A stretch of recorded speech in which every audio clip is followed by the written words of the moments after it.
क़ाल अल्लाहु तबारक व तआला फ़ी कलामिहिल मजीद वल फ़ुरक़ानिल हमीद फ़अऊज़ु बिल्लाहि मिनश शैतानिर रजीम बिस्मिल्लाहिर रहमानिर रहीम मन युतिइल्लाह वर रसूल फ़उलाइका मअल्लज़ीना अनअमल्लाहु अलैहिम मिनन नबिय्यीन वस्सिद्दीक़ीन वश्शुहदाኢ वस्सालिहीन वहसुन उलाइका रफ़ीक़ा ज़ालिकल फ़द्लु मिनल्लाह वकफ़ा बिल्लाहि अलीमा। वक़ाल अल्लाहु तबारक व तआला फ़ी शान हबीबिहिल करीम इन्नल्लाह व मलाइकतहु युसल्लूना अलन नबी या अय्युहल्लज़ीना आमनू सल्लु अलैहि व सल्लिमू तस्लीमा। अल्लाहुम्मा सल्लि अला सय्यिदिना व नबिय्यिना व शफ़ीइना व हबीबिना व मौलाना मुहम्मदिन व अला आलिहि व अस्हाबिहि अजमईन।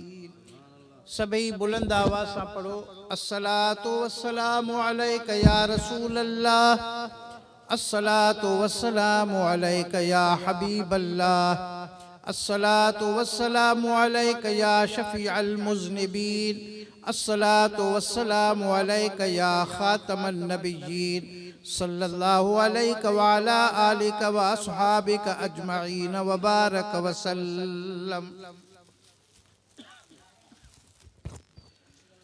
बिरादरान इस्लाम, मुझे प्यारे नबी पाक अलैहिस्सलातु वस्सलाम जा गुलामो, शमे रिसालत जा परवानो,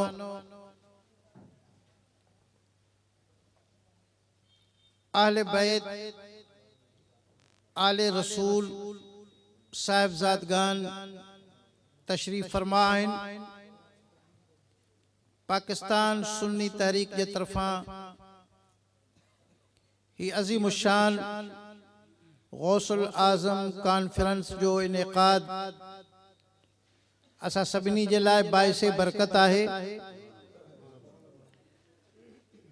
यकीनन हज़रत सरकार गौसुल आज़म जीलानी रहमतुल्लाह अलैह जो ही शान बयान थींदो, पर उन्हीं खां अॻु में विलायत औलिया जो शान छा आहे, वली छा खे चइबो आहे ऐं वली कीअं थींदो आहे। क़ुरान पाक छा थो बयान फरमाए, हदीस रसूल सल्लल्लाहु अलैहि वसल्लम जो उन में छा हुकुम आहे।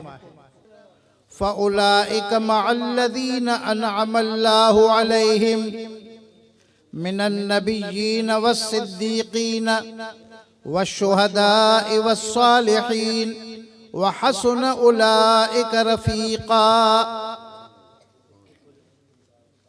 रब्बुल आलमीन जल्ल जलालुहु फरमाए थो, जेको बानो अल्लाह जी फरमा बरदारी करे, अल्लाह जे रसूल जी फरमा बरदारी करे, क़यामत के ॾींहुं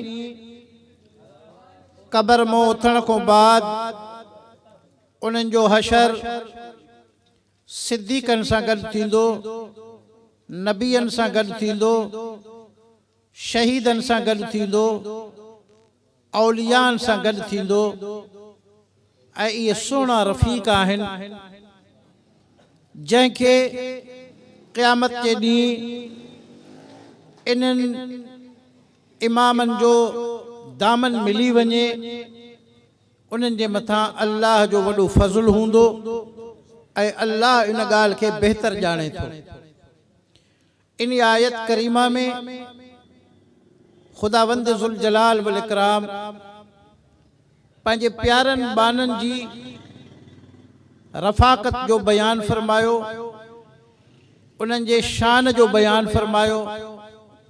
रब्बुल आलमीन फरमाए थो, क़यामत जे ॾींहुं जंहिंजा हथ मुंहिंजे नबियनि जी दामन में हूंदा उहे कामयाब आहिनि, कंहिंजा हथ सिद्दीक़नि जी दामन में हूंदा उहे भी कामयाब आहिनि, कंहिंजा हथ शहीदनि जी दामन में हूंदा उहे भी कामयाब आहिनि, कंहिंजा हथ वलियनि जी दामन में हूंदा उहे बि कामयाब आहिनि। अल्लाह साईं फरमाए थो वहसुन उलाइक रफ़ीक़ा, नबियनि जी दामन में हथ हुजे, सिद्दीक़नि जी दामन में हथ हुजे, शहीदनि जी दामन में हथ हुजे, वलियनि जी दामन में हथ हुजे। रब साईं फरमाए थो इहे चारई तबका मुंहिंजा मंज़ूर नज़र आहिनि, मुंहिंजा महबूब आहिनि, इहे मूंसां मोहब्बत कंदा आहिनि, मां अल्लाह इन्हनि सां मोहब्बत कंदो आहियां। ऐं रब साईं फरमाए थो हसुन उलाइक रफ़ीक़ा, इहे बहितरीन दोस्त आहिनि। अल्लाह साईं इन्हनि खे दोस्त करार ॾे थो, अल्लाह साईं इन्हनि खे रफ़ीक़ करार ॾे थो ऐं फरमाए थो इन्हनि जी रफ़ाक़त सभिनि खे नसीब न थींदी आहे। इन्हनि जी रफ़ाक़त, इन्हनि जी दामन क़यामत जे ॾिहाड़े सभिनी जा हथ इन्हनि जी दामन में न हूंदा, उहे ख़ुशि नसीब जी दामन में हूंदा जंहिंजे मथां अल्लाह जो ख़ासि फज़ुल हूंदो, जंहिंजे मथां अल्लाह जी ख़ासि इनायत हूंदी। उन्हनि जा ई हथ इन्हनि चइनि तबक़नि जे दामन में हूंदा ऐं उहे बि जन्नती आहिनि, जन जा हथ इन्हनि जी दामन में हूंदा उहे बि जन्नती आहिनि। त इन आयत करीमा में रब ज़ुल जलाल वल इकराम पंहिंजी इताअत जो सवाब, रसूलुल्लाह सल्लल्लाहु अलैहि वसल्लम जी इताअत जो सवाब बयान फरमायो। रब साईं फरमायो जंहिं मुंहिंजी इताअत कई, जंहिं मुंहिंजे शान वारे नबी जी इताअत कई, उन्हनि खे अजुर इहो ॾींदासीं त उन्हनि जा हथ नबियनि, सिद्दीक़नि, शहीदनि ऐं वलियनि जी दामन में ॾींदासीं। पोइ नबी, सिद्दीक़, शहीद ऐं वली इहे जन्नत जा वाली ऐं वारिस आहिनि। जीअं उहे जन्नत में वेंदा त उन्हनि जी इमामत में अल्लाह रसूल जी ताबेदारी करण वारा ग़ुलाम बि उन्हनि सां गॾु जन्नत में वेंदा। त विलायत जो दर्जो इन आयत करीमा में पहिरियों दर्जो आहे नबियनि जो, ऐं नबूवत अल्लाह साईं जी ॾात आहे। नबूवत वहबी हूंदी आहे ऐं नबूवत कसबी न आहे। वहबी ऐं कसबी जो माना इहा आहे त जेका शइ अल्लाह साईं पंहिंजे कुदरत सां कंहिं बाने खे ख़ुदि ब ख़ुदि अता फरमाए, अल्लाह साईं जे तरफ़ खां ई उन खे मिली वञे, उहा नबूवत आहे। ऐं जेका कसबी शइ आहे, जेका कमाइण सां मिलंदी आहे, उहा विलायत आहे। उहा विलायत आहे ऐं विलायत जे लाइ महिनत करणी पवंदी आहे, ज़ाहिर में शरीयत जी पाबंदी करणी पवंदी आहे ऐं बातिन में अल्लाह ऐं रसूल जी मोहब्बत खे ख़ालिस ऐं सादिक़ तरीक़े सां रखणो पवंदो आहे। उहा विलायत हूंदी आहे। जॾहिं माण्हू विलायत में क़दम रखंदो आहे त उहा विलायत अल्लाह साईं जे बारगाह में ईअं आसानी सां घर वेठे न मिलंदी आहे। उनजो हिकिड़ो ख़ासि अल्लाह साईं तरीक़ो मुक़ररु फरमायो आहे ऐं उहो तरीक़ो रसूलुल्लाह सल्लल्लाहु अलैहि वसल्लम जन बयानु फरमायो आहे। उहो मां अॻिते हली करे बयानु कयां थो।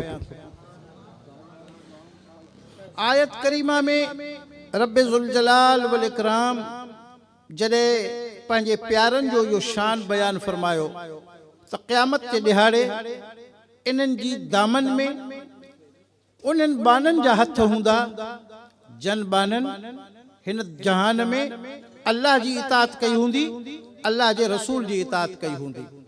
जे अल्लाह जी इताअत, अल्लाह जे रसूल जी इताअत जन नाहे कई, अल्लाह साईं फरमाए थो उन्हनि जा हथ ई अहिड़ा न आहिनि जो मुंहिंजे इन प्यारनि जे दामन में पहुची सघनि। मुंहिंजे प्यारनि जी दामन त एतिरी पाक आहे जो उन में हथ बि उहे पाक पहुची सघंदा। मुंहिंजे प्यारनि जी दामन ताईं पहुची बि न सघंदो। मुंहिंजे प्यारनि जी दामन में हथ उन्हनि जो पहुचंदो जन पाण खे 5 वक़्त निमाज़ पढ़ी करे पाक बणायो हूंदो, 30 रोज़ा रखी करे पाण खे पाक बणायो हूंदो ऐं मुंहिंजे नबियनि, सिद्दीक़नि, शहीदनि ऐं वलियनि सां उन्हनि मोहब्बत रखी हूंदी। ज़ाहिर में शरीयत जी पाबंदी कयूं ऐं बातिन में पंहिंजे दिलि में मुंहिंजे नबियनि जो बि एतिराम कयूं, सिद्दीक़नि जो एतिराम कयूं, शहीदनि जो एतिराम कयूं, वलियनि जो एतिराम कयूं ऐं उन्हनि जो क़दुरु सुञातूं ऐं उन्हनि जी मोहब्बत पंहिंजे दिलि में रखियूं ऐं पंहिंजे दिलि में यकीन कयूं त ही अल्लाह जा उहे प्यारा बाना आहिनि जो इन्हनि जे शान ऐं अज़मत जे सदके क़यामत जे ॾिहाड़े असां जहन्नम खां बची वेंदासीं, जन्नती बणिजी वेंदासीं। विलायत के सिलसिले में कुरान मजीद फुरकान हमीद बी जाए ते अल्लाह से इरशाद फरमायो रब्बुल आलमीन फरमाए तो वस्बिर नफ्सक मअल्लज़ीन यदऊन रब्बहुम बिलगदाति वल अशीय्यि युरीदून वजहहु वला तअदु ऐनाक अन्हुम। इहो खिताब ज़ाहिर में शान नुज़ूल में रसूलुल्लाह सल्लल्लाहु अलैहि वसल्लम जी ज़ात अनवर खे आहे। रब्बुल आलमीन जल्ल जलालहू फरमाए थो, ऐं मुंहिंजा महबूब सल्लल्लाहु अलैहि वसल्लम, अवां पाण खे उन्हनि मुंहिंजे बाननि सां पंहिंजी रहमत खे गॾु रखो जेके सुबुह शाम मूंखे पुकारे रहिया आहिनि, तव्हां ते दुरूद पढ़ी रहिया आहिनि, तव्हांजी ग़ुलामी जो दम भरे रहिया आहिनि, तव्हांजी बारगाह में आजिज़ी पेश करे रहिया आहिनि, तव्हां सां मोहब्बत जो इज़हार करे रहिया आहिनि, ऐं अवां जे ग़ुलामी वारे रिश्ते खे रोज़ बरोज़ मज़बूत करण जी कोशिश करे रहिया आहिनि। ऐं मुंहिंजा महबूब सल्लल्लाहु अलैहि वसल्लम, मां ख़ुदा तव्हांखे तवज्जो ॾियारियां थो त तव्हां उन्हनि मुंहिंजे बाननि सां, तव्हां पंहिंजे ग़ुलामनि सां गॾु हुजो ऐं ला तअदु ऐनाक अन्हुम, अवां पंहिंजूं नबूवत ऐं रिसालत वारियूं अखियूं मुबारक उन्हनि खां हटायो न, उन्हनि खां परे न कयो। अवां पंहिंजी नबूवत ऐं रिसालत वारी निगाह बि उन्हनि मुंहिंजे बाननि ते रखो, पंहिंजे ग़ुलामनि ते रखो जंहिंजे दिलनि जा रिश्ता तव्हां सां क़ाइमु आहे। वलियन जे तरफ़ इन में भी इशारो आहे त रब्बुल आलमीन जल्ल जलालहू फरमाए थो त विलायत जो पहिरियों कदम इहो आहे त बानो पंहिंजे ज़ाहिर खे शरीयत जे मुताबिक़ करे, पंहिंजे किरदार खे, पंहिंजे लिबास खे, पंहिंजी सूरत खे शरीयत जे मुताबिक़ बनाए ऐं पंहिंजे बातिन खे ख़ुदा सां ऐं ख़ुदा जे रसूल सां एतिरो साफ़ ऐं सचो ऐं मोहब्बत वारो रिश्तो क़ाइमु करे जो अल्लाह ख़ुदि नबी पाक सल्लल्लाहु अलैहि वसल्लम खे फरमाए त मुंहिंजा महबूब हिननि दिलनि खे त ॾिसो, मोहब्बत में इज़ाफ़ो अचे त हे उन मंज़िल ते पहुचनि जो तव्हांजे क़ुर्ब में अची करे ऐं ही विलायत जे दर्जे ते फ़ाइज़ थियनि। मालूम थियो त कोई बि वली ग़ुलामी रसूल खां सवा थी न सघंदो आहे। हर वली में सब खां पहिरियों ग़ुलामी रसूल जो जज़्बो हूंदो आहे ऐं ग़ुलामी रसूल जो उन में मोहब्बत जा उहे अनवार पैदा थींदा आहिनि, उन खां बाद में उहो विलायत जे क़ाबिल थींदो आहे।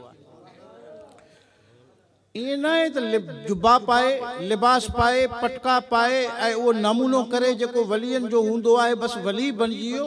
वली जे लाइ बाक़ाइदा क़ुरान पाक में निशानियूं लिखियल आहिनि, अहादीस में निशानियूं लिखियल आहिनि, हिकिड़ो निसाब आहे। जेसिताईं उहो पूरो न थींदो आहे एसिताईं उहो वली थी न सघंदो आहे। कुरान पाक में 3 जाइ ते अल्लाह रब्बुल आलमीन जल्ल जलालहू इरशाद फरमायो। रब्बुल आलमीन फरमायो, इन्न इबादी लैस लक अलैहिम सुल्तान। बानो जेके मुंहिंजे प्यार में ईंदा आहिनि, जेके अल्लाह सां, अल्लाह जे रसूल सां कामिल प्यार ऐं मोहब्बत कंदा आहिनि, पोइ अल्लाह ऐं रसूल बि उन्हनि सां मोहब्बत कंदा आहिनि, पोइ ॿुधी छॾियो उन्हनि जे मथां शैतान जो को बि वार न हलंदो आहे ऐं उहे शैतान जे बरगलाइण खां महफ़ूज़ थी वेंदा आहिनि। अल्लाह साईं उन्हनि जे दिल जे चौधार, जिस्म जे चौधार पंहिंजे फ़रिश्तनि खे मुक़ररु फरमाईंदो आहे, पोइ उहो उथंदो आहे, वेहंदो आहे त फ़रिश्तनि जे घेरे में हूंदो आहे। शैतान कोशिश कंदो आहे हल घड़ी त मां इन वली खे बि रस्ते खां हटायां, लेकिन अल्लाह साईं फरमाईंदो जॾहिं विलायत जे मैदान में हुनजो क़दम अची वेंदो त लैस लक अलैहिम सुल्तान, हाणे कोई इब्लीस उनखे बरगलाए न सघंदो आहे। गुनाह को उन खां न थींदो आहे। गुनाह को असां उनजी हिफ़ाज़त कंदा आहियूं। गुनाह जो इरादो बि कॾहिं दिलि में अचे त यकदमि असां उनखे फ़रिश्तनि जे ज़रिए संभाले वठंदा आहियूं, गुनाह को बचाए वेंदा आहियूं, जीअं हज़रत यूसुफ अलैहिस्सलाम जो मिसाल क़ुरान पाक में मौजूदु आहे। नबी गुनाहनि खां पाक हूंदो आहे, ॼाए ॼम खां पाक हूंदो आहे, ऐं वली जेको थियणो हूंदो आहे उहो गुनाहनि खां महफ़ूज़ हूंदो आहे। तॾहिं हिफ़ाज़त उनखे मिलंदी जॾहिं हुनजो विलायत वारे मैदान में क़दम ईंदो आहे। ही त क़ुरान मुक़द्दस जूं मां 3 आयतूं अवां जे साम्हूं पढ़ियूं, जंहिंमें वलीउल्लाह जी हिकिड़ो रुख़ तस्वीर जो साम्हूं आयो। हदीस पाक में रसूल अनवर अलैहिस्सलातु वस्सलाम छा फरमायो आहे। हज़रत इब्ने मसऊद रज़ी अल्लाह ताला अन्हु खां रिवायत आहे, फरमाए थो रसूल अकरम नूर मुजस्सम हादी दो जहान सल्लल्लाहु अलैहि वसल्लम फरमायो, साहबो उम्मत में हर ज़माने में क़यामत ताईं हिकिड़े ई वक़्त ते 300 वली हूंदा जेके हज़रत आदम अलैहिस्सलातु वस्सलाम जे दर्जे में हूंदा। ऐं मुंहिंजी उम्मत में 40 औलिया अहिड़ा हूंदा जेके हज़रत मूसा कलीमुल्लाह अलैहिस्सलातु वस्सलाम जे दर्जे में हूंदा। ऐं फरमायो मुंहिंजी उम्मत में 7 औलिया अहिड़ा हूंदा जेके हज़रत इब्राहीम खलीलुल्लाह अलैहिस्सलातु वस्सलाम जे दर्जे में हूंदा। ऐं मुंहिंजी उम्मत में 5 वली अहिड़ा हूंदा जेके हज़रत जिब्रील अमीन अलैहिस्सलाम जे दर्जे में हूंदा। मुंहिंजी उम्मत में 3 वली अहिड़ा हूंदा जेके हज़रत मीकाईल अलैहिस्सलातु वस्सलाम जे दर्जे में हूंदा। ऐं मुंहिंजी उम्मत में 1 वली अहिड़ो हूंदो जेको हज़रत इसराफील अलैहिस्सलातु वस्सलाम जे दर्जे में हूंदो ऐं उहो वक़्त जो गौस हूंदो, वक़्त जो कुतुब हूंदो। पोइ फरमायो जॾहिं उहो गौस विसाल फरमाईंदो आहे त पोइ अल्लाह साईं हुन 3 मां हिकिड़े खे गौस जे दर्जे में आणींदो आहे। जॾहिं 3 मां हिकिड़े जो इंतकाल थींदो आहे त हुननि 5 मां अल्लाह साईं हिन 3 में हिकिड़े खे शामिल फरमाईंदो आहे।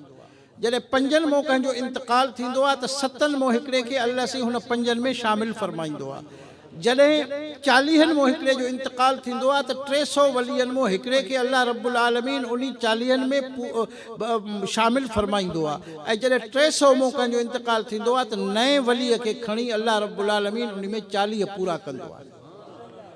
पाण फरमायो इन्हनि मुंहिंजी उम्मत जे वलियनि जे वसीले सां मुंहिंजो रब्बुल आलमीन मुंहिंजे उम्मत जे मथां रहम फरमाईंदो आहे। बीमारियुनि खां शफ़ा उन्हनि जे वसीले सां मुंहिंजे उम्मत खे मिलंदी आहे। रिज़्क़ उन्हनि जे वसीले सां मुंहिंजो रब्बुल आलमीन ॾींदो आहे।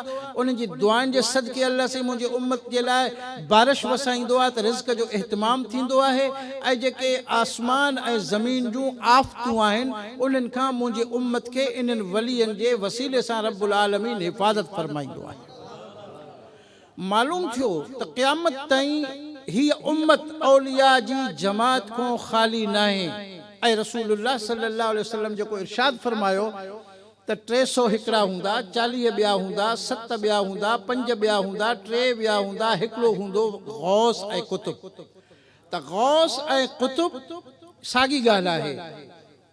तो हज़रत पीरानी पीर महबूब सुबहानी गौस समदानी कुतुब रब्बानी सैयदना शेख अब्दुल कादिर जिलानी फ़क़त गौस न बल्कि गौसुल आज़म आहे। ऐं इहो सम्झी छॾियो त गौसुल आज़म दुनिया में हिकिड़ो ई आहे जेको हज़रत पीरानी पीर दस्तगीर आहे। गौस पैदा थींदा लेकिन गौसुल आज़म पैदा कोन थींदो। गौसुल आज़म हज़रत पीरानी पीर दस्तगीर रहमतुल्लाह अलैह जी ज़ात अक़दस आहे। हाणे इन ॻाल्हि खे सम्झो तो वली विलायत के मैदान में कीअं पहुचंदो आहे। हज़रत इमाम रब्बानी मुजद्दिद अल्फसानी शेख अहमद फारूकी सरहंदी रहमतुल्लाह ताला अलैह पंहिंजे मकतूबात में लिखियो। पाण फरमाइनि था तो हुजूर पाक सल्लल्लाहु अलैहि वसल्लम जे ज़माने मुबारक में सहाबिन सगोरन के सिद्धो सौ रसूलुल्लाह सल्लल्लाहु अलैहि वसल्लम जन पहिरीं निगाह सां अल्लाह जी दरबार में पहुचाए छॾींदा। हुजूर पाक सल्लल्लाहु अलैहि वसल्लम जे विसाल को बाद यह जिम्मेदारी हजरत मुश्किल कुशा शेर खुदा हजरत अलीउल मुर्तज़ा रज़ी अल्लाह ताला अन्हु जे मथा आयद कई वई। ऐं जॾहिं उम्मत में विलायत के दर्जे ते फाइज थियण जे अहिल कोई थी वेंदो त रब ज़ुल जलाल वल इकराम मलाइकन के फरमाईंदो आहे त हिन मुझे बाने के खणी तव्हां रसूल पाक सल्लल्लाहु अलैहि वसल्लम जी बारगाह में वञो। हुजूर पाक सल्लल्लाहु अलैहि वसल्लम जन उनके मोकिलींदा आहिनि हज़रत शेर खुदा अलीउल मुर्तज़ा रज़ी अल्लाह ताला अन्हु जी बारगाह में। जेसि ताईं हज़रत अलीउल मुर्तज़ा हाल हयात ज़ाहिरी हयाती तैयबा में हुया त ईअं थींदो हो। हज़रत के विसाल मुबारक को बाद यह जिम्मेदारी आई हज़रत इमाम हसन रज़ी अल्लाह ताला अन्हु जे मथे। हज़रत इमाम हसन के विसाल मुबारक को बाद यह जिम्मेदारी आई हज़रत इमाम हुसैन रज़ी अल्लाह ताला अन्हु जे मथा। ख़वातीन में ज़ैफ़नि में जेके वलियाणियूं थियनि थियूं उन्हनि जी ज़िम्मेदारी अॻ में बि ऐं क़यामत ताईं हाणे बि अम्मा ख़ातून जन्नत फ़ातिमत ज़हरा हसनैन करीमैन जी अम्मा रज़ी अल्लाह ताला अन्हा जी ज़िम्मेदारी में आहे। ऐं उन खां बाद में हज़रत इमाम ज़ैनुल आबिदीन रज़ी अल्लाह ताला अन्हो जी ज़िम्मेदारी हुई। उन खां बाद में 12 इमामनि ताईं ज़िम्मेदारी हर इमाम जे मथां रहंदी आई। 12 इमामनि खां बाद जेको सिलसिलो शुरू थियो उहा ज़िम्मेदारी शुरू थी वई हज़रत पीराने पीर दस्तगीर महबूब सुभानी रहमतुल्लाह ताला अलैह। उन जो तरीक़ेकार छा आहे? तरीक़ेकार इहो आहे त विलायत जे अहिल जॾहिं कोई बानो थी पवंदो आहे त रब ज़ुल जलाल वल इकराम हाणे बि ऐं क़यामत ताईं वारो सिलसिलो मां ॿुधायां थो त अल्लाह साईं पंहिंजे कुदरत सां उन बाने खे रसूलुल्लाह सल्लल्लाहु अलैहि वसल्लम जी बारगाह अनवर में मोकिलींदो आहे त ही बानो असां सां प्यार करे थो। या रसूलुल्लाह सल्लल्लाहु अलैहि वसल्लम अवां हिन खां जेकॾहिं राज़ी आहियो त हिन खे विलायत इनायत फरमायो। हज़रत क़ाइदो जहान अलैहिस्सलातु वस्सलाम उन फ़रिश्तनि खे फरमाईंदा आहिनि हिन खे वठी वञो मुंहिंजे बचड़े आल बैत जो चिराग हज़रत महबूब सुभानी पीराने पीर दस्तगीर रहमतुल्लाह अलैह जी बारगाह में हज़रत महबूब सुभानी जी बारगाह में उहे फ़रिश्ता उन शख़्स खे वठी ईंदा आहिनि आलम अरवाह में आलम बरज़ख में। उन शख़्स खे ख़बर पवंदी या ॿिए खे ख़बर न पवंदी। जॾहिं पीराने पीर दस्तगीर रहमतुल्लाह अलैह जी बारगाह में फ़रिश्ता वठी आया त हज़रत महबूब सुभानी रहमतुल्लाह अलैह पंहिंजो हथ मुबारक विलायत वारो उनजे सीने ते रखी ॾिसंदो आहे। जे विलायत जे लाइक़ आहे त उन हज़रत महबूब सुभानी रहमतुल्लाह अलैह जे हथ मुबारक जो निशान उन जे सीने ते ई ठही वेंदो आहे। उहे फ़रिश्ता उन खे वठी वेंदा आहिनि मोटाए हुज़ूर पाक सल्लल्लाहु अलैहि वसल्लम जी बारगाह अनवर में। हुज़ूर अनवर अलैहिस्सलातु वस्सलाम जॾहिं मुलाहिज़ा फरमाईंदा आहिनि त हज़रत पीराने पीर दस्तगीर रहमतुल्लाह अलैह जी मुहर लॻल आहे ऐं ही विलायत जो अहिल आहे उतां ही पास थी आयो आहे त पोइ हुज़ूर पाक सल्लल्लाहु अलैहि वसल्लम जन विलायत जो जुब्बो मुबारक उन फ़रिश्तनि खे ॾींदा त हाणे ही जुब्बो मुबारक बि खणो हिन बाने खे बि वठी वञो ऐं हज़रत महबूब सुभानी रहमतुल्लाह अलैह खे फरमायो त हिन खे जुब्बो अवां पंहिंजे हथनि सां पारायो। मुबारक जंहिंखे चइबो आहे विलायत जे ज़ुबान में उनखे चइबो आहे ख़रको मुबारक। हाणे जॾहिं उहे महबूब सुभानी रहमतुल्लाह अलैह जी दरबार में आया ख़रको मुबारक खणी आया त अकेलो अकेलो हज़रत महबूब सुभानी रहमतुल्लाह अलैह न पाराईंदा आहिनि। फरमाईंदा आहिनि फ़रिश्तो वञो पूरे आलम बरज़ख में ऐलान कयो जेतिरा औलिया औताद बुज़ुर्ग नुजबा गौस कुतुब मौजूद आहिनि आलम बरज़ख में क़ब्रनि में सभिनी खे अची हिते गॾु कयो। सारा उहे औलिया अक़ताब गौस सारा अची गॾु थींदा आहिनि ऐं बाक़ाइदे हिकु स्टेज हूंदो आहे नूरानी उन स्टेज ते चढ़ी करे ऐं चइनी सिलसिलनि जे बुज़ुर्गनि खे महबूब सुभानी रहमतुल्लाह अलैह मथे घुराईंदो आहे। चिश्ती सिलसिले जे बुज़ुर्गनि खे ऐं नक्शबंदी सिलसिले जे बुज़ुर्गनि खे सुहरवर्दी सिलसिले जे बुज़ुर्गनि खे क़ादरी त पाण ई आहिनि ऐं चइनी सिलसिलनि जा सरदार बि पाण आहिनि। पोइ उन्हनि सभिनी जे हथनि मुबारकनि खे मिलाए ऐं पंहिंजे हथ मुबारक खे मिलाए उहो ख़िरको इन वली जे कुल्हनि ते रखंदा आहिनि दुआ ख़ैर फरमाईंदा आहिनि। पोइ जिब्रील खे इजाज़त मिलंदी आहे जिब्रील हाणे ऐलान कर त ज़मीननि आसमाननि में फ़िलाणो पुटु फ़िलाणे जो अल्लाह उन सां मुहबत करे थो ही ख़ुदा सां मुहबत करे थो ऐं अल्लाह जी मख़लूक हाणे तव्हां हिन सां मुहबत करणु शुरू कयो। त हीअ आहे विलायत जो उहो निसाब क़यामत ताईं इहो जारी रहंदो। हज़रत पीराने पीर महबूब सुभानी गौस समदानी कुतुब रब्बानी सैयदना शेख अब्दुल क़ादिर जीलानी रज़ी अल्लाह ताला अन्हु जी दरबार आलिया अॼु बि खुलियल आहे कॾहिं बंदि न थियण वारी आहे क़यामत ताईं। पूरे तवज्जो सां इन ॻाल्हि खे सम्झो त हज़रत गौसुल आज़म जीलानी रहमतुल्लाह अलैह जो शान मुबारक केतिरो बुलंद ऐं केतिरो अज़ीम आहे। 3 मरतबा दुरूद शरीफ बुलंद आवाज़ सां पढ़ो अस्सलातु वस्सलामु अलैका या रसूल अल्लाह अस्सलातु वस्सलामु अलैका या हबीब अल्लाह अस्सलातु वस्सलामु अलैका या शफीअल मुज़निबीन अस्सलातु वस्सलामु अलैका या खातमन नबिय्यीन व अला आलिका व अस्हाबिका अजमईन। हज़रत महबूब सुभानी गौस समदानी सरकार गौसुल आज़म जीलानी रहमतुल्लाह ताला अलैह जंहिं रात हवेली शरीफ में पैदा थिया हज़रत जे वालिद गिरामी हज़रत अबू मूसा सालिह रहमतुल्लाह ताला अलैह जे अखियुनि मुबारकनि जे साम्हूं पर्दा खजी विया पंहिंजे सहन में जो ॾिठईं त सरकारे दो जहान रहमतुल लिल आलमीन सल्लल्लाहु अलैहि वसल्लम तशरीफ़ वठी आया आहिनि। हज़रत अबू बकर सिद्दीक़ रज़ी अल्लाह ताला अन्हु भी गॾु आहे। हज़रत उमर फारूक रज़ी अल्लाह ताला अन्हु भी मौजूद आहिनि। हज़रत उस्मान ज़िन्नूरैन भी मौजूद आहिनि। हज़रत शेर ख़ुदा अलीउल मुर्तज़ा भी मौजूद आहिनि। पोयां सभु सहाबा किराम जी जमात मौजूद आहे ऐं जेके भी अॻ में औलिया आलम बरज़ख ॾे विया उन्हनि जा रूह मुबारक भी हुज़ूर सां गॾु मौजूद आहिनि। पाण फरमाइनि था ओ अबू मूसा सालिह तोखे मुबारक ॾियण आया हूं।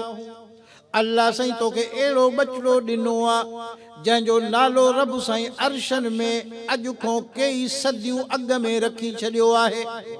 उन्ही जा लक़ब बि रब्बुल आलमीन जी बारगाह में मुक़रर थी चुका आहिनि।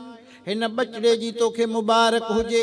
हिन जो नालो अर्शन में रब्बुल आलमीन अब्दुल क़ादिर रखियो आहे। हिन जो हिकिड़ो लक़ब मुहियुद्दीन आहे। हिन जो ॿियो लक़ब गौसुल आज़म आहे। हिन जा कई लक़ब आहिनि। असां तोखे बिशारत ॾियण आया हूं ही अल्लाह जो भी महबूब आहे, मां रसूलुल्लाह जो भी महबूब आहे।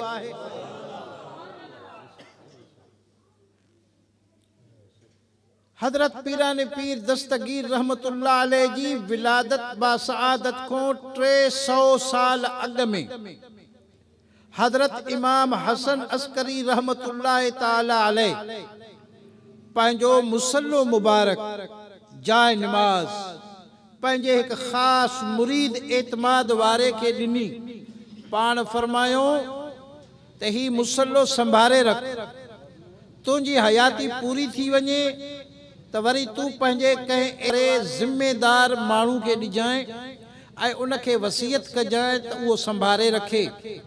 5वीं सदी जे विच में गीलान में बगदाद जे वेझो अहल बैत जी हवेली शरीफ़ में बचिड़ो हिकु पैदा थींदो जेको असांजो नूरे नज़र हूंदो ऐं जॾहिं उहो वॾड़ो थिए त पोइ ही मुसल्लो मां इमाम हसन अस्करी जे तरफ़ खां उनखे हदिये तौर तोहफ़े तौर पेश कजो ऐं उनखे ॿुधाइजो त इमाम हसन अस्करी रहमतुल्लाह अलैह फरमाए विया हा त ही पीरनि जो भी पीर थींदो, वक़्त जो गौसुल आज़म थींदो, मुहियुद्दीन जो लक़ब। त हज़रत पीराने पीर दस्तगीर रहमतुल्लाह अलैह जी विलादत बासआदत को 300 साल अॻ में 200 साल अॻ में 100 साल अॻ में वॾा वॾा बुज़ुर्ग पेशन गोयूं कंदा रहा ऐं उहे ॿुधाईंदा रहिया। कंहिं फरमायो त मूंखे मशरिक़ खां ख़ुशबू थी अचे, कंहिं फरमायो मूंखे मग़रिब खां ख़ुशबू थी अचे, कंहिं फरमायो मूंखे उत्तर खां ख़ुशबू थी अचे ऐं सभु इहो ॿुधाईंदा विया त अहल बैत जी हवेली शरीफ़ में जीलान जे शहर में हिकु अहिड़ो बचिड़ो पैदा थींदो जेको ॼाईंदे ई ॼाम हूंदो, अमर जे पेट खां ई विलायत अल्लाह से उनखे अता फरमाए छॾी। हज़रत महबूब सुबानी पीराने पीर दस्तगीर रहमतुल्लाह ताला अलैह 40 सालनि ताईं वाइज़ कोन कंदा हा, इल्मु वॾो पढ़ियल हा, वरी पाण दर्स पढ़ायूं, क़ुरान पाक सां वॾी मोहब्बत हूंदी ही, एतिरी मोहब्बत हूंदी ही पूरा 15 साल इशा जी नमाज को पोइ नफ़िल में क़ुरान शरीफ़ जो पढ़ंदा हा। सुबुह थी वेंदी ही ख़तम शरीफ़ पूरो कंदा। ही शबीनो जेको सुभाणे साईं साहिबज़ादा रिज़वान शाह साहब जन पढ़ाए रहिया आहिनि, इन शबीने जो बुनियाद उहे त सहाबिन सगोरन खां हले थो, पर हज़रत पीराने पीर दस्तगीर रहमतुल्लाह अलैह जॾहिं उन हदीस के पढ़ियो जंहिंमें रसूलुल्लाह सल्लल्लाहु अलैहि वसल्लम फरमायो त मुंहिंजो अहल बैत क़ुरान पाक सां गॾु हूंदो, क़ुरान पाक अहल बैत खां जुदा न हूंदो, अहल बैत क़ुरान पाक खां जुदा न हूंदो। ऐं हुज़ूर पाक सल्लल्लाहु अलैहि वसल्लम जन हीअं ॿई आङुरियूं मुबारक गॾु करे सहाबिन खे ॾेखारींदा हा, पाण फरमाईंदा हा जीअं ॿ आङुरियूं गॾु आहिनि मुंहिंजा अहल बैत ईअं क़ुर पाक सां गॾु हूंदा त क़यामत जे ॾींहुं हौज़ कौसर ते जॾहिं मूं सां मुंहिंजा अहल बैत मिलंदा त क़ुर उन्हनि सां गॾु हूंदो, अहल बैत क़ुर सां गॾु हूंदा। इन हदीस के जो हज़रत पीराने पीर दस्तगीर रहमतुल्लाह तआला अलैह अहद कयो त अॼु खां बाद निंड न करणी आहे ऐं क़ुर पाक खे एतिरो पढ़णो आहे जो ख़ुदि रब्बुल आलमीन जे बारगाह मां बिशारतूं अचनि। पोइ पाण इशा जी निमाज़ पढ़ी माण्हू सभु हलिया वञनि, हज़रत पीराने पीर गौसुल आज़म जीलानी रहमतुल्लाह नफ़िलनि में बीहनि, क़ुर पाक एतिरे आवाज़ में पढ़नि जो घिटियुनि वारा माण्हू ॿुधनि, पाड़े वारा माण्हू ॿुधनि। साईं जो आवाज़ बि खुलियल हूंदो हो। सुबुह थींदी ही अज़ानूं थींदियूं हुयूं त हज़रत गौसुल आज़म जीलानी रहमतुल्लाह अलैह 30 सिपारनि जो ख़तम पाक पूरो करे वेंदा हा। शबीने जी लफ़्ज़ी माना इहा आहे रात जो क़ुर पाक खे पढ़णु। शब रात खे चइबो आहे। शबीने जी माना है रात में क़ुर पाक खे पढ़णु। त सुभाणे साईं जन वटि बि 10 हाफ़िज़ सगोरा उस्ताद कारी वली मोहम्मद दाए साहब जी क़यादत में शबीनो पढ़ंदा, हिकिड़ा खोले वेंदा, ॿिया यादि पढ़ंदा। उहे जेके खोले वेंदा उहे ॾिसंदा वेंदा त मतां किथे ग़लती करे त हिनखे सम्झायूं, उन ग़लती खे असां दुरुस्त कयूं, क़ुर पाक ग़लति न पढ़े, सही सही पढ़े। त उन मंज़र खे ॾिसण बि वॾी इबादत आहे। असांजो सरदार वाहिद बे ख़ान रहमतुल्लाह अलैह सी उनजे दर्जात खे बुलंद करे तक़रीबन अॼु खां 50 साल अॻु में उहो क़ुर शरीफ़ जा शबीनो पढ़ाईंदो हो रमज़ानुल मुबारक में।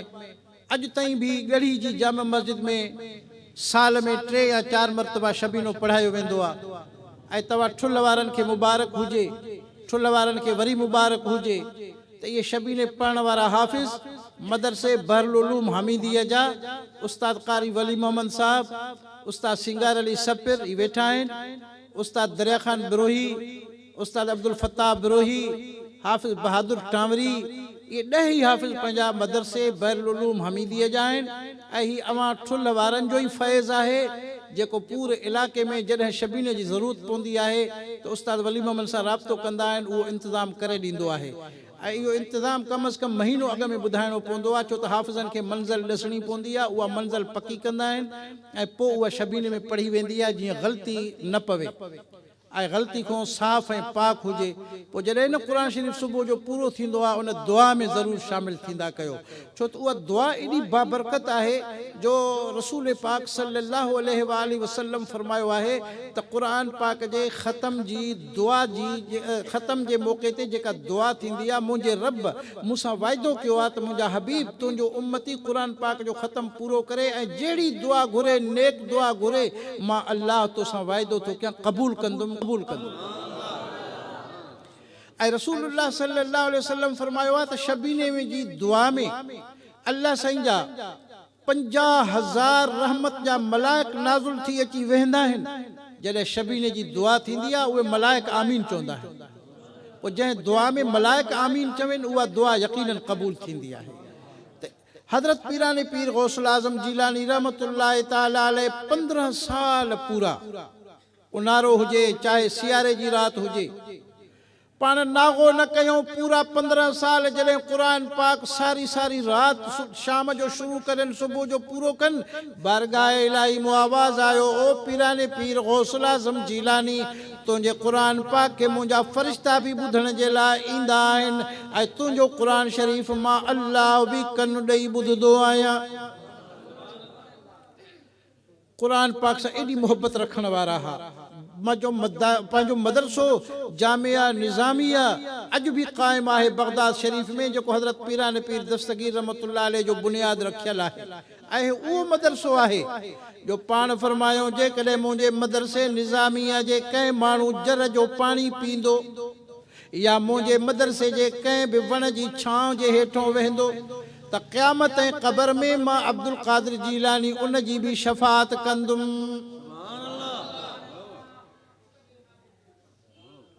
हज़रत सहल बिन अब्दुल्ला तस्तरी रहमतुल्लाह तआला अलैह वक़्त जो वॾो अब्दाल औताद नजीब ऐं नक़ीब अल्लाह जो प्यारो थी गुज़रियो आहे। उहो फरमाए थो मां मुकाशिफ़े में ॾिसां थो त हज़रत महबूब सुभानी सैयदुना गौसुल आज़म जीलानी रहमतुल्लाहि ताला अलैहि हिक भेरे बगदाद शरीफ़ मां ग़ाइब थी विया। कंहिंखे ख़बर न पई त गौसुल आज़म जीलानी काॾे विया।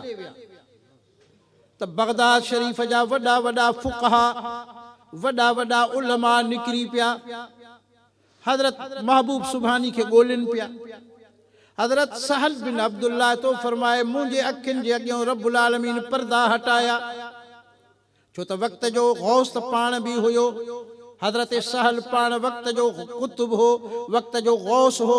फरमाए तो मुंहिंजे अखियुनि जे अॻियां रब साईं पर्दा हटाया, मां ॾिसां पियो त सुभान अल्लाह हज़रत गौसुल आज़म जीलानी रहमतुल्लाह अलैहि दजले दरिया जे विच ते वेठो आहे, पाणी जे मथां वेठो आहे, कपिड़ा बि पुसनि कोन था, सॼे दरिया जूं मच्छूं निकिरी आयूं आहिनि, सलाम बि करनि थियूं, क़दमनि खे चुमी ॾेई मोटनि थियूं, टोलनि जा टोला हिकिड़ा अचनि था ॿिया वञनि था पिया।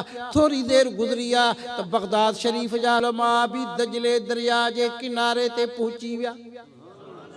ज़ुहर जो टाइम थी वियो। मां ॾिसां पियो त हिकिड़ो जमायत आई, नूरानी चेहरा आहिनि, मुसलो उन्हनि सां हथ में आहे, साए कलर जो मुसलो आहे ऐं सोन ऐं चांदी सां जुड़ियल आहे, हवा में विछायूं। उन मुसले जे विछाइण खां बाद चौधार हल्को करे बीही रहिया। थोरी देर गुज़री त हज़रत गौसुल आज़म जीलानी पाणी खां निकिरी उन हवा ते विछायल मुसले जे मथां पाण अची करे चार ज़ानू थी करे वेही रहिया। मां अखियुनि सां ॾिसां पियो, ज़ुहर जो टाइम आहे। थोरी देर गुज़री त वरी चार बुज़ुर्ग अहिड़ा आया जिन में एॾी हैबत हुई जो उन्हनि जे चेहरनि ॾे कोई ॾिसी न पियो सघे। उहे जो आया त अदब जा हथ ॿधी करे हज़रत गौसुल आज़म जीलानी जे साम्हूं बीही रहिया। हिकिड़े अज़ान चई, हिकिड़े तकबीर चई।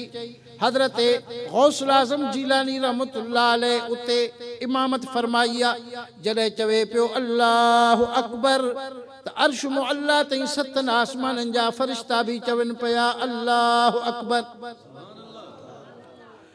सभई फुक़हा सभई उलमा ऐं सिफ़ा एतिरियूं थी वियूं जो हद निगाह ताईं ॼण त ख़ुदा जा फ़रिश्ता अची बीठा आहिनि। हज़रत साल बिन अब्दुल्ला तस्तरी रहमतुल्लाह अलैहि फरमाए थो पियो मां जो ॾिसां त हज़रत महबूब सुभानी रहमतुल्लाह अलैहि जॾहिं रुकू में विया ऐं फरमाइनि पिया सुभान रब्बियल अज़ीम, त मां कननि सां ॿुधां पियो त सतनि आसमाननि जा फ़रिश्ता, अर्शो कुर्सी लोहो कलम जा फ़रिश्ता बि चवनि पिया सुभान रब्बियल अज़ीम।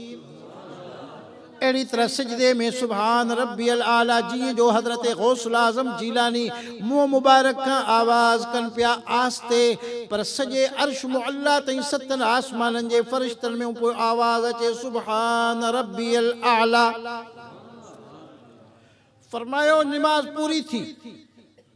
जॾहिं दुआ घुरियऊं सभई आमीन पिया चवनि ऐं दुआ इहा घुरियऊं या अल्लाह तुंहिंजे सुहिणे नबी पाक सल्लल्लाहु अलैहि वसल्लम जे वसीले सां मां अब्दुल क़ादिर तोखां इहा घुर थो कयां त मुंहिंजे कंहिं बि मुरीद खे, मूंसां कंहिं बि मुहबत करण वारे खे, मूंसां कंहिं बि आजिज़ी ऐं ग़ुलामी वारे रिश्ते रखण वारे खे मरण खां अॻु में तौबा नसीब कजांइ, कलमे तय्यब नसीब कजांइ।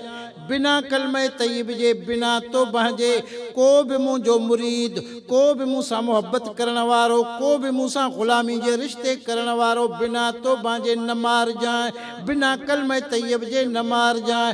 पोइ जॾहिं ईअं पियो चवे त सहल बिन अब्दुल्ला थो ॾिसां पियो त पहिरें आसमान खां अर्श मुअल्ला ताईं सभई फ़रिश्ता चवनि पिया आमीन आमीन आमीन। पोइ पाण दुआ पूरी करे अल्लाह जी बारगाह में शुक्र अदा कयो मुंहिंजे मौला मूंसां वाइदो कयो आहे त को बि मुंहिंजो मुरीद मुहबत वारो, ग़ुलामी जे रिश्ते वारो मरण खां अॻु में अल्लाह साईं वाइदो कयो आहे त तौबा बि नसीब कंदुमि, त कलमे तय्यब बि नसीब कंदुमि।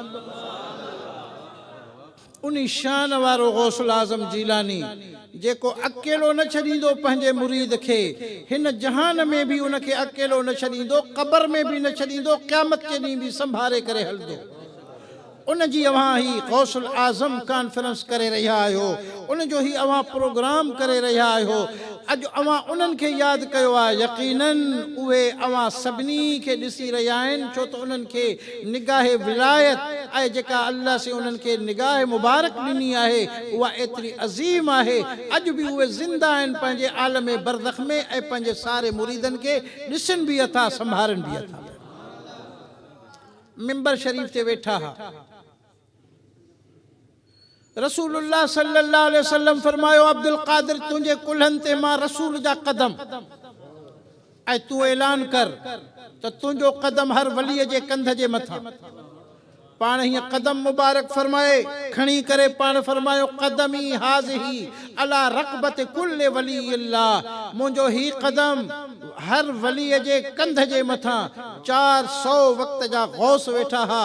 उन महिल उथी करे हिकु हिकु थी करे हज़रत महबूब सुबानी रहमतुल्लाह अलैह जो कदम मुबारक खणी पंहिंजे अखियुनि ते बि रखनि पिया, कुल्हनि ते बि रखनि पिया, मुंहनि ते बि घुमाइनि पिया त ऐ गौसुल आज़म तुंहिंजो कदम मुबारक छड़ो कंधनि ते बि हुजे, असांजे अखियुनि ते बि हुजे, असांजे मुंहं ते बि। सुभान अल्लाह। उन्ही महिल ख्वाजा ख्वाजगान हज़रत ख्वाजा मुईनुद्दीन चिश्ती अजमेरी रहमतुल्लाह ताला अलैह खुरासान जे जबलनि में रियाज़त ऐं मुजाहिदे में मसरूफ़ हुया। इहो आवाज़ उते कन ते पहुतो आहे। उते ई ग़ार में मुंहुं मुबारक हेठि रखी ऐं पाण फरमान था, ऐ गौसुल आज़म तुंहिंजो कदम मुईनुद्दीन जे कुल्हनि ते बि हुजे, अखियुनि ते बि हुजे ऐं मुंहं ते बि हुजे। हेॾां उन्ही लफ़्ज़नि खे बगदाद में मिंबर ते हज़रत महबूब सुबानी ॿुधी वरितो पंहिंजे विलायत सां ऐं हाज़रीन खे ॿुधायूं, फरमायूं तव्हां सभिनी खां मुईनुद्दीन अजमेरी गोए खणी वियो।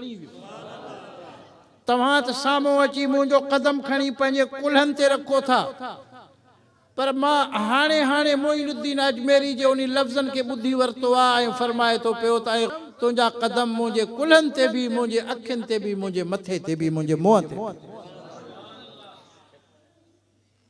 अस्फहान ईरान जो शहर आहे, उन में हिकिड़ो बुज़ुर्ग रहंदो हो, उनजो नालो हो शेख सुनआन। उन शेख सुनआन खे जॾहिं इहा ख़बर पई त गौसुल आज़म बगदाद वारे ऐलान कयो आहे त मुंहिंजो कदम हर वली जे कंध ते, त उन पंहिंजे मुरीदनि खे चयो त वक़्त जो गौस उहो आहे, वक़्त जो गौस मां बि आहियां, मुंहिंजे कुल्हनि ते छो? जॾहिं उन मुरीदनि में वेही इहे लफ़्ज़ चया त हज़रत पीरान पीर दस्तगीर रहमतुल्लाह अलैह अस्फहान जे उन बुज़ुर्ग जा लफ़्ज़ बगदाद में ॿुधी वरिता ऐं पाण फरमायूं त ॿुधो हाज़रीन, अस्फहान जो सुनआन चवे थो त मुंहिंजे कुल्हनि ते इहे कदम न आहिनि, पर मां अब्दुल कादिर ऐलान थो कयां त इन जे कुल्हनि ते अब्दुल कादिर जे कदमनि जी जाइ ते खिनज़ीर जे बचड़नि जा कदम हूंदा ऐं पोइ बि मुंहिंजो उन जे कुल्हे जे मथां कदम आहे। वक़्तु गुज़री वियो, उहो शेख सुनान बेअदबी कई, जन अदब कयो, उहे सभई अल्लाह जी बारगाह में मक़बूल थी विया। शेख सुनान बेअदबी कई, बेअदबी जो नतीजो ॾिसो त शेख सुनान थोरे टाइम खां बाद इरादो कयईं त मां हज ते वञा। ऐं शेख सुनान एॾे वॾे पाए जो बुज़ुर्ग हो जो उन जे मुरीदनि में हज़रत शेख फरीदुद्दीन अत्तार रहमतुल्लाह अलैह जंहिं पंधनामो किताब लिखियो आहे, जंहिं पंधनामो किताब लिखियो आहे न शेख फरीदुद्दीन अत्तार रहमतुल्लाह अलैह, उहो पाण एॾो वॾो बुज़ुर्ग आहे जो उन जे लिखियल किताब पंधनामे खे पढ़ी 360 वक़्त जा गौस ऐं कुतुब बणिजी विया। हाणे उहो शेख फरीदुद्दीन अत्तार रहमतुल्लाह अलैह बि मुरीद आहे शेख सुनान जो। शेख महमूद मग़रबी रहमतुल्लाह अलैह भी मुरीद आहे हज़रत शेख सुनान जो। शेख सुनान तो फरमाए, मुरीदो मां हज जो इरादो कयो आहे, जंहिंखे हलणो आहे तैयार थिए। 400 मुरीद तैयार थी विया। उन्हनि में शेख फरीदुद्दीन अत्तार रहमतुल्लाह अलैह भी गॾु आहे, हज़रत शेख महमूद मग़रबी रहमतुल्लाह अलैह भी गॾु आहे। काफ़िलो ठही वियो मुर्शिद जी अॻुवाणी में। हाणे मंज़िला तय कंदे कंदे कंदे जॾहिं बैतुल्लाह पाक खे मक्कतुल मुकर्रमा खे वञी 2 मंज़िला रहियूं, ॻोठ आयो हिकिड़ो। उन ॻोठ में नंढड़ा बालड़ा रांदि पिया खेॾनि, के माल पिया चारनि, बयाबानी इलाइक़ो हो। शेख सुनान जी नज़र हिकिड़े छोकिरी ते वञी पई, उन जी मोहबत वेझी वई ऐं उहा बालड़ी हुई नसरानिन जी, अंग्रेज़नि जी जंहिंखे चऊं, नसरानिन जी हुई, निसारा हा। हज़रत शेख सुनान जी निगाह जॾहिं उन जी मोहबत दिल में अची वई, रही पियो। 1 ॾींहुं गुज़रियो, 2 ॾींहं गुज़रिया, 4 ॾींहं गुज़रिया, ॻाल्हि ज़ाहिर थींदी वई। उहे जेके 400 मुरीद हा, आस्ते आस्ते बदगुमान थींदा विया, उन्हनि जो इरादा बदिलबा विया। कॾहिं 10 माण्हू हलिया विया, कॾहिं 50 माण्हू हलियो वियो, वेंदे वेंदे सभु हलिया विया, बदज़न थी विया ऐं 2 ॼणा वञी बचा, हज़रत शेख फरीदुद्दीन अत्तार रहमतुल्लाह अलैह, शेख महमूद मग़रबी रहमतुल्लाह अलैह। शेख फरीदुद्दीन अत्तार फरमायो त महमूद ॻाल्हि ॿुध, ही जेको असांजे बुज़ुर्ग सां सूरत हाल बणिजी वई आहे, ही हज़रत गौसुल आज़म जीलानी रहमतुल्लाह अलैह जी बेअदबी करण जे थी आहे, पर तूं असांखे हाणे छॾणो न आहे, पंहिंजे मुर्शिद खे संभालणो। ॾुखे वक़्त में मुर्शिद असांखे संभाले पियो, हाणे हिन ते ॾुखियो वक़्तु आयो आहे, ईअं छॾणो न आहे, भली हे 400 ई हलिया वञनि, पर तूं असांखे वञणु न घुरिजे। हज़रत शेख महमूद मग़रबी रहमतुल्लाह अलैह रही पियो, शेख फरीदुद्दीन अत्तार रहमतुल्लाह अलैह रही पियो। हाणे शेख सुनान जॾहिं उन बालड़ी जे पीउ सां ॻाल्हियूं कयूं त उन पीउ इहा ॻाल्हि कई त असांजो त रवाज ई अलॻि थियल आहे, तूं मुस्लमान, असां निसारा हूं, तव्हां खिंज़ीर न खाईंदा हो, असां खिंज़ीर धारींदा बि आहियूं, खाईंदा बि आहियूं, जीअं तव्हां ॿकरियूं धारियो, असां खिंज़ीर ईअं धारींदा आहियूं। पोइ जेकॾहिं तूं असां सां रिश्तो करणु चाहें थो त हे खिंज़ीर तोखे चारणा पवंदा। वरी जॾहिं खिंज़ीरड़ियूं विहाईंदियूं आहिनि त उन्हनि जा जेके बचड़ा हूंदा आहिनि, उहे शाम शाम जो धनार कुल्हे ते खणी ईंदा आहिनि, उहे बि तोखे खणणा पवंदा। हिन हर ॻाल्हि खे मंज़ूर कयो ऐं ॾींहं जो वञी खिंज़ीरनि जा धण चारे ऐं उहे खिंज़ीरड़ियूं जो विहाइजनि त वरी उहे फर कुल्हे ते खयूं अचे। उहे जेके पीरान पीर दस्तगीर रहमतुल्लाह जो मुंहुं मुबारक लफ़्ज़ निकिरी चुका हा, अल्लाह से उहो करे ॾेखारियो। वक़्त जो गौस हो, काॾे वई गौसियत, काॾे वई विलायत, हर शइ कसजी वई। हाणे छड़ो उहो सुनान जो सुनान आहे, सुबुह जो खिंज़ीर चारे थो, शाम जो बचड़ा कुल्हनि ते खयूं अचे थो पियो। आख़िर उहो ॾींहुं आयो जो हाणे हुननि जो रिश्तो पाण में थियण वारो आहे। हज़रत फरीदुद्दीन अत्तार रहमतुल्लाह अलैह महमूद मग़रबी खे तो अर्ज़ करे रोई करे त साईं ॻाल्हि ॿुध, बाक़ी 2 ॾींहं बचा आहिनि, 3 ॾींहं ते रिश्तो थियण वारो आहे, मुर्शिद जो ईमान हलियो वेंदो, पोइ तो असांजे लाइ त कुझु न रहियो, हाणे तूं हिते रही पोइ मां बग़दाद थो वञां। हज़रत शेख फरीदुद्दीन अत्तार रहमतुल्लाह अलैह बग़दाद शरीफ़ पहुतो, जामे निज़ामिया में पहुतो। छा पियो करे पहुची करे? अजनबी पहुची करे ॾिठे त ॿियो त को बि राह रस्तो कोन्हे को। उन दौर में हे वाशरूमनि में WC जो दौर न हुयो ऐं उन दौर में ईअं थींदो हो त मदरसे जे तालिबनि जमात जे लाइ जेके बि ठहियल हूंदियूं जायूं हाजत पूरी करण जूं, त उहे माण्हू नौकर जेके हूंदा उहे टोकरनि ते खणी गंद ॿाहिरि उछले ईंदा। फरीदुद्दीन अत्तार रहमतुल्लाह अलैह उहे टोकरा खणी ॿाहिरि वञी उछले पियो। मन इन हालत के ॾिसी हज़रत महबूब सुभानी परची पे मासा, तो उहे जेके खणंदड़ हा उन्हनि शिकायत कई। हज़रत गौसुल आज़म जीलानी खे अर्ज़ कयो, सही नो हिकिड़ो अजनबी आयो आहे, अलाए केरु आहे। सुबुह जो सवेर उहो सॼा टोकरा खणी वञी ॿाहिरि हारे ऐं सफ़ाई थो करे छॾे, असांखे मौक़ो ई कोन थो ॾे। सुबुह थी आहे, हज़रत महबूब सुभानी रहमतुल्लाह अलैह अचनि था हवेली शरीफ़ खां। ॾिसूं त वाक़ई अजनबी शख़्स आहे, टोकरो कुल्हे ते आहे, मींहुं थो वसे, उहो पाणी जो अचे थो, गंद जो वहंदो त उनजे मुंहं ते थो अचे। बीह पुछा कयो केरु? चए साईं शेख सनान जो मुरीद आहियां। हाणे नालो न ॿुधायो शेख फरीदुद्दीन अत्तार, आजिज़ी खां। हज़रत गौसुल आज़म जीलानी फरमाइनि था, छा घुरिजे तोखे? चैसे मुंहिंजी दिलि खे माखो तूं बहितर ॼाणे थो पियो, जेको मां इरादो खणी आयो आहियां गौसुल आज़म तोखे पारता मुंहिंजो मुर्शिद मांखे बचाए ॾे मुंहिंजो मुर्शिद मांखे बचाए ॾे त महबूब सुभानी रहमतुल्लाह अलैह फरमायो टोकरी लाहे मुंहिंजी कढ अच टोकरी उते रखायो पाण उनजे चेहरे मुबारक खे पंहिंजनि हथनि मुबारकनि सां धोइनि था चेहरे मुबारक ॾे जो निगाह कयूं त हज़रत गौसुल आज़म जीलानी रहमतुल्लाह अलैह फरमाइनि था फरीद तूं अहिड़ी हालत कई आहे पाण सां रोई ढुंढकारो ॾेई वेही रहियो मुंहिंजा साईं मुंहिंजे मुर्शिद जो ईमान थो वञे पियो अॼु मां इहो कमु न कयां त ॿियो कहिड़ो कमु कयां मुंहिंजो मुर्शिद मूंखे बचाए ॾे सुभाणे उन जो रिश्तो थियण वारो आहे पोइ हज़रत महबूब सुभानी रहमतुल्लाह अलैह बीठे बीठे हीअं आसमान ॾे मुंहुं मुबारक करे हथ मुबारक खणी फरमाइनि था या अल्लाह शेख सुनान जे ईमान जी पारत थी बसि इहे लफ़्ज़ चवणा हा ऐं होॾां शेख सुनान जा पर्दा हटी विया ॾिठे तो अल्लाह अकबर मां काथे पहुतो आहियां ॻारो ॻिची में कयईं जूता मथे ते रखे महमूद मग़रबी को पुछे फरीद काथे चैसे फरीद हज़रत महबूब सुभान जी बारगाह में पहुची चुको आहे दुआ उतों मंज़ूर थी आहे चे हल त हलूं प्यादल निकिता आहिनि 3 ॾींहंनि जे पंध खां पोइ बगदाद शरीफ़ जॾहिं अची पहुता त अञा बगदाद खां ॿाहिरि आहिनि त मां महमूद मग़रबी खे फरमाए मुरीद सॾु कर अॼु मुरीद मुंहिंजी ज़िल्लत खे ॾिसनि जीअं 200-250 मुरीद गॾिजी विया महमूद मग़रबी गॾु आहे बगदाद शरीफ़ खां ॿाहिरि शेख सुनान मथो उघाड़ो कयो पेर उघाड़ा कयईं ऐं पाण खे केरी घुरायईं पाण फर मुरीदो पंहिंजे हथनि सां मूंखे मुंहिंजे मुंहं खे कारो कयो मां गौसुल आज़म को ईअं माफ़ी वठण कीअं हलां मां आजिज़ी पंहिंजी ज़ाहिर कयां पंहिंजे मुंहं खे केरी थो हणाए डंडा ॿेड़ियूं थो हणाए अची जामिया निज़ामिया जे मेन गेट ते बांह ॿधी बीह रहियो फ़क़ति रोए थो का शइ ॻाल्हाए कोन थो सघे मुरीदनि अर्ज़ु कयो या गौसुल आज़म जीलानी शेख सुनान माफ़ी वठण आयो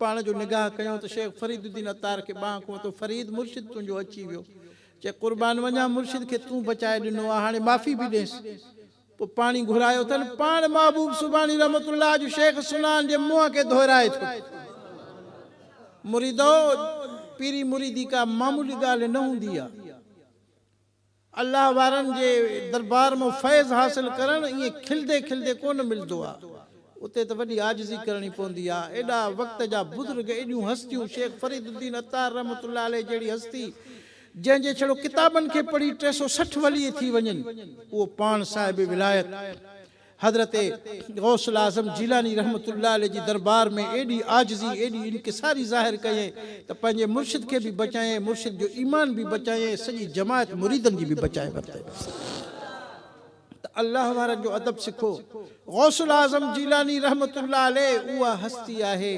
जंहिंजे शान में ख़ुदि ख़ुदा तबारक व तआला मेराज जी रात रसूल पाक सल्लल्लाहु अलैहि वसल्लम खे फरमायो ऐं मुंहिंजा महबूब ही बचलो ॾिसे थो मिसाली सूरत में पेश करे रब्बुल आलमीन तो फरमाए मुंहिंजा हबीब ही बचलो ॾिसे थो हाउ मुंहिंजा रब्बुल आलमीन ॾिसां थो फरमायो सुञाणो था हिन खे फरमायो एतिरो सम्झां थो त मुंहिंजे मुहबत में सरमस्त ऐं सरगर्दान आहे अल्लाह सिंह फरमायो मुंहिंजा महबूब ही तव्हांजे नूर नज़र आहे ही तव्हांजो चश्मो चिराग आहे ही तव्हांजी आल आहे हिन जो नालो अब्दुल कादिर आहे हिन जो लक़ब मुहियुद्दीन आहे हिन जो लक़ब गौसुल आज़म आहे त इहे लक़ब बि अल्लाह साईं जी दरबार में हज़रत महबूब सुभानी खे मुहैया ऐं हज़रत जो नालो मुबारक बि दरबार इलाही मां नसीब थियो त उहो गौसुल आज़म जीलानी रहमतुल्लाह तआला अलैह जो तव्हां कॉन्फ्रेंस कई आहे इन जो ज़िक्र ख़ैर कयो आहे अल्लाह तबारक व तआला यकीनन अवां जूं ख़ाली झोलियूं पंहिंजी रहमत सां भरींदो ऐं अल्लाह जे प्यारनि सां मुहबत रखो ग़ुलामी जो रिश्तो रखो आजिज़ी ऐं इनकिसारी रखो अल्लाह वारनि वटि जॾहिं बि वञो पंहिंजी दिलि साफ़ खणी करे वेंदा कयो ऐं इहो इरादो करे वेंदा कयो त अल्लाह जा प्यारा आहिनि इन्हनि जे सदके रब्बुल आलमीन असांजी गुनाहनि जी माफ़ी फरमाईंदो ऐं रब्बुल आलमीन असांखे हिन जहान में क़बर में क़यामत में इन्हनि जे फैज़ खां रब्बुल आलमीन असांखे हिस्सो अता फरमाईंदो मुंहिंजा इहे अल्फाज़ क़बूल फरमाए असां सभिनी खे अमल जी तौफ़ीक़ अता फरमाए